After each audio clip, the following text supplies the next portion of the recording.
Ready, sir. Clap in. Sound. Running. By 21, take one. Clap. Action.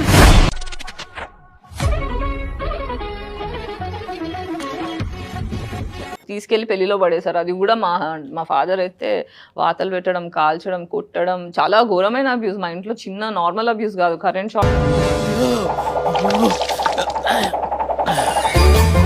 పెట్టడం, ఇలా చాలా dangerous abuse ఉంటుండే. అంటే అది అంటే పెళ్ళైన వారం రోజుల్లో నేను డివోర్స్ అడిగా. నాకు ఏమైందిరా సపోర్ట్ చేస్తలేవు అంటే పెళ్ళికి ముందేమో నేను చెప్పా క్లియర్గా, మా ఇంట్లో నాకు పీస్ ఆఫ్ మైండ్ లేదు, నాకు పెళ్లి చేసుకునే ఉద్దేశం లేదు, మా ఇంట్లో ఫోర్స్ చేస్తున్నారు, సినిమా ఇండస్ట్రీ నేను కంటిన్యూ చేస్తా అంటే చాయిసెస్ ఆఫ్ ఫిల్మ్ ఇండస్ట్రీ, ఆ ఇండస్ట్రీలో అమ్మాయిలు అంటే అందరితో పడుకుంటారు, ఎవరెవరు ఎక్కడెక్కడ చేతులు వేస్తారో మాకు తెలీదా, ఇట్లాంటి ఏంటాది గారు ఎంత పని జరిగింది, మహా దుర్మార్గులు అందరూ కలిసి మిమ్మల్ని ఈ స్థితికి తీసుకొచ్చి వదిలేశారు. అమ్మాయి మనకు అవసరమా, వాళ్ళ క్యారెక్టర్ ఏంటో ఏమో అని పెళ్లి తర్వాత వినిపించడం స్టార్ట్ అయినాయి. మళ్ళీ ఇదేం పెద్ద లవ్ మ్యారేజ్ కూడా కాదు, అరేంజ్ మ్యారేజ్. మరి మనం చెప్పింది వినాలి, మనం కంట్రోల్ చేద్దాం అలా అని చెప్పి నన్ను చాలా ఎక్కువ తొక్కడం స్టార్ట్ చేశారు.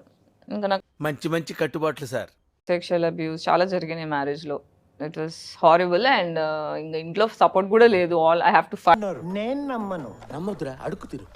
సో ఆ తర్వాత కూడా ఎప్పుడు you are not in any relationship లో ఉన్నాను, కానీ నిన్నే ఆ రాజేష్ గడికి హ్యాండ్ ఇచ్చా. మనకి రిలేషన్షిప్ ఉంటేనే వాల్యూ. స్పెషల్లీ నేను రిలేషన్షిప్ లో ఉండడానికి కారణం లోన్లీనెస్ ఫీలింగ్, రెండోది సేఫ్టీ.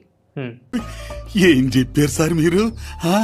ఇది మధ్యలో ఈ బైసెక్చువల్ కాన్సెప్ట్ ఏంటి, అది ఎక్కడ చదివాను ఏంటి అసలు దాని గురించి? అది ఇది నేను చూడలే. కావాలని చెప్పి అంటే లైక్ టు ప్రొటెక్ట్. ఇప్పుడు కొంతమంది అలా చెప్పుకుంటూ ఉంటారు. అప్పుడు బైసెక్షువల్ అని ఎందుకు చెప్తా, లెస్బియన్ అని చెప్తుండే. అది ఏంటంటే ఎందుకు చెప్పాల్సి వచ్చిందని? అంటే లైఫ్ లో మొత్తం క్లాసెటెడ్ ఉండి ఈ మెంతోని ఎక్స్ప్లాయిట్ అయ్యాయి. ఇంకెన్ని రోజులు ఇలా కాదు, ఐ హావ్ టు ఫస్ట్ ఇంట్లో పడి ఆడవక వీధిని పడి ఆడవడం ఎందుకు? నా నిజాన్ని నేను యాక్సెప్ట్ చేయడం నేను నేర్చుకోవాలి, కాబట్టి I spoke about it. Okay, అంతేగాని సో బిహైండ్ రీజన్ అయితే ఏం లేదు. అంటే మీరు ఫేస్ చేస్తారు కదా, లైక్ అసాల్ట్స్ అయినా కొంచెం అవన్నీ ఎలా ఫేస్ చేయగలిగారని అనుకోవచ్చు? అంటే లైక్ డోంట్ బి నాటీ. దరిద్రం అండి, మన సమాజంలో ఉన్న దరిద్రం ఏంటంటే ఒక ఆడపిల్లని దేవత అది ఇదని మాటల్లో చెప్పినంత రియల్ టైంలో రెస్పెక్ట్ చేయరు. బాగా ఎక్సైట్మెంట్ ఫీల్ అవుతుంది. ఉమెన్ వల్నరబుల్ గా దొరికింది, she's not capable of violence, ఎవరు అడిగేటోళ్ళు లేరు అన్న క్లారిటీ వస్తే ఒకలాగా ట్రీట్ చేస్తారు. ఏమిటండి మీరు మాట్లాడేది? గ్రూప్స్ ఉంటాయి కదా, సపోర్ట్ గ్రూప్స్. నాకు ఎక్కడి నుంచి కూడా నాకు ఒక్కసారి కూడా నాకు సపోర్ట్ దొరకలేదు. ఈవెన్ బిగ్ బాస్ కేసు కూడా నేను గెలవలేకపోయినా. సరే తరలే, ఎన్నెన్నో అనుకుంటాం. ఇప్పుడు మగవాళ్ళ మీద అత్యాచారం జరుగుతున్నప్పుడు, మర్డర్ జరుగుతున్నప్పుడు ఆడవాళ్ళు మంచి చంపేస్తున్నారు అది ఇది అంటున్నారు కదా, మరి ఆడవాళ్ళ మీద క్రైమ్స్ ఏ రేంజ్ లో ఉన్నాయి మీరు ఎప్పుడన్నా రీసెర్చ్ చేస్తారు? అంటే అది